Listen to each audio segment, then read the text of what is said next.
எனக்கு ரொம்ப தெரிஞ்ச ஒருத்தங்க தான் ரொம்ப வருத்தப்பட்டு என்கிட்ட சொன்னாங்க, அடிக்கடி உடம்பு முடியாமல் போயிடுதுங்க, நான் வீட்டு சாப்பாடு மட்டும்தாங்க சாப்பிட்றேன், வெளி சாப்பாடுலாம் சாப்பிடவே மாட்டேன், அன்ஹைஜீனிக், கரெக்டாக வேலை வேலைக்கு சாப்பிட்ருவாங்க, ஆனால் அடிக்கடி உடம்பு முடியாமல் போயிடுதுங்க, தலைவலி வந்துடுது, சளி பிடிச்சிருது, வயிறு வலிக்குது, லூஸ் மோஷன் ஆகுது, காய்ச்சல் வந்துடுது, ரொம்ப வெயிட்டாக இருக்கேன், பிபி இருக்கிற மாதிரி இருக்கு, கொலஸ்ட்ரால் இருக்கிற மாதிரி இருக்கு, ஏகப்பட்ட தொந்தரவு, இவ்வளவுக்கு ஏன் மோஷன் கூட சரியா போக மாட்டேங்குதுங்க அப்படின்னு சொல்லிட்டு ரொம்ப வருத்தப்பட்டு பேசிட்டு இருந்தாங்க. நான் அவங்கள்ட்ட கேட்டேன், எங்க வேலைக்கு சாப்பிட்றேன்னு சொல்றீங்களே, நீங்க பசிச்சு சாப்பிட்றீங்களா அப்படின்னு. பசியா அப்படின்னா என்ன அப்படின்னு கேட்டாங்க. ஏங்க நீங்க கடைசியா எப்பதான் பசிச்சு சாப்பிட்ட ஞாபகம் இருக்குன்னு கேட்டேன். அதுவா, ஒரு 2-3 வருஷம் முன்னாடி பசிச்சிருக்கு, இப்போ வரும், அப்பப்போ வரும், ஒரு வாரத்துக்கு ஒரு தடவை 2 தடவை, அது மாதிரி ரொம்ப பசிக்கும், அப்போ அது மாதிரி சாப்பிட்ருக்கேன் அப்படின்றாங்க. பசித்து புசின்னு சொல்லக்கூடியதான் ஒரு உணவு சரியாக ஜீரணமாகறதுக்கான அடிப்படையான பிரின்சிபல். அப்போ நீங்கள் பசிச்சே சாப்பிடாம நீங்கள் சாப்பிட்ற சாப்பாடு உங்களுக்கு எப்படி ஆரோக்கியத்தை கொடுக்கும்னு நம்ம எதிர்பார்க்க முடியும்?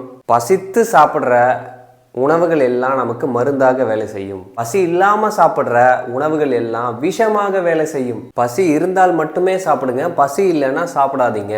டைமுக்கு சாப்பிட்ற கான்செப்ட் எல்லாம் கிடையாது. உங்களுக்கு உடலுக்கு தேவைன்னா பசி வரும், அப்போ சாப்பிடுங்க, அளவோட சாப்பிடுங்க, வீட்டு தயார் பண்ணுற உணவுகளை தேர்ந்தெடுத்து சாப்பிடுங்க. மற்ற மிருகங்கள் எடுத்துக்கோங்க, அதுக்கெல்லாம் டைமுக்கெல்லாம் சாப்பிட தெரியாது, பசிச்சா மட்டுமே சாப்பிடும், பசிக்கலன்னா சாப்பாடை தொடவே தொடாது. அந்த அருமையான இயற்கை கோட்பாடை கையில் எடுங்க, உங்களுக்கு இருக்கக்கூடிய பிரச்சனைகள்லாம் மாறும், அடிக்கடி உடம்பு சரியில்லாமல் போகிறதெல்லாம் மாறும், வெயிட் குறையும், சுறுசுறுப்பாக இருக்க முடியும், ஆரோக்கியமாக இருக்க முடியும். பசிச்சு சாப்பிட்றதுனா என்னங்கிறத உங்களுக்கு சொல்லி கொடுக்கறதுக்காகவே நான் ஒரு பயிற்சி நடத்திட்டு இருக்கேன். உண்மையிலேயே நிறைய பேருக்கு ஒரு வேளை உணவை கொஞ்சம் தவிர்த்து பார்த்தா தாங்க நல்ல பசியே வருது. அந்த விதத்துல தான் நான் 24 நாள் பயிற்சி ஆகஸ்ட் 1ஆம் தேதி தொடங்கலான் இருக்கேன். இதோட ரெஜிஸ்ட்ரேஷன் 5 வரைக்கும் ஓப்பன்ல இருக்கும். இதுல உண்மையிலேயே பசிச்சு சாப்பிட்றதா என்னன்னு தெரிஞ்சுப்போம், ஒருவேளை உணவை தவிர்த்து பசி எடுக்க விட்டு சாப்பிட்றதுனா என்னன்னு தெரிஞ்சுப்போம். உண்மையான பசினா என்னன்னு உங்களுக்கு அந்த ப்ரோக்ராம்ல நான் காட்டுறேன். இயற்கை உணவுகளை சாப்பிட்றது, அளவோட சாப்பிட்றது, இது எல்லாமே நம்ம அந்த பயிற்சியில பண்ண போறோம். அட்வான்ஸான பயிற்சி.